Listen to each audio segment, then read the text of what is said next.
Квалитетот на собраниската дебата се подобрува и таа во втората половина од 2025 година е добила истата средна оценка како и во првите 6 месеци од лани, 5.7 од можни 10.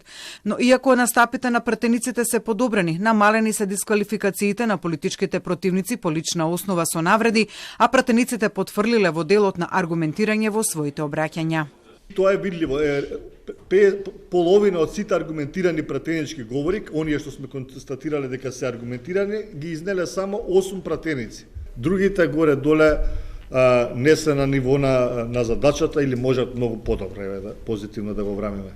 Истражувањето на Институтот за демократија за квалитетот на собранието во соработка со Националниот демократски институт и Центарот за промени, поддржано од швајцарската влада, покажало дека најаргументирани дебати имал пратеникот Сали Мурати од Движењето на турците со 10% удел во вкупниот број говори поддржани со барем еден аргумент, а со 1% помалку од него е Јована Тренчевска од СДСМ со 9% од вкупниот број на аргументирани дебати.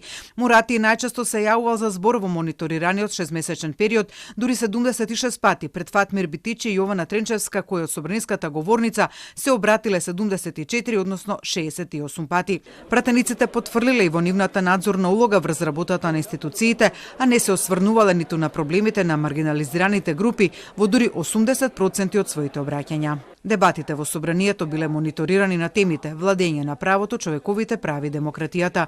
Од Центарот за управување со промени пак за латката на собранието, канцеларии за контакт со граѓаните, кои ги има во повеќе градови низ земјава, вела дека сега се достапни во виртуелна форма, што треба да голесни пристапот на граѓаните до пратениците.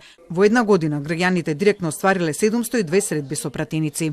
Има средби остварано, има 917 случаи, само што да видите тука по пратеничка група, по пратеник и така натаму. Мандатот е само за овој пратенички состав. Можете да ги видите темите. Најчесто теми кога станува збор за работа и работен однос. Од Националниот демократски институт пак најавија дека на 27 април од Штип ке стартува во годинешниот мобилен караван за директни контакти на граѓаните со пратениците и промовирање на алатките кои ја приближуваат работата на собранието и пратениците до граѓаните, односно нивните гласачи.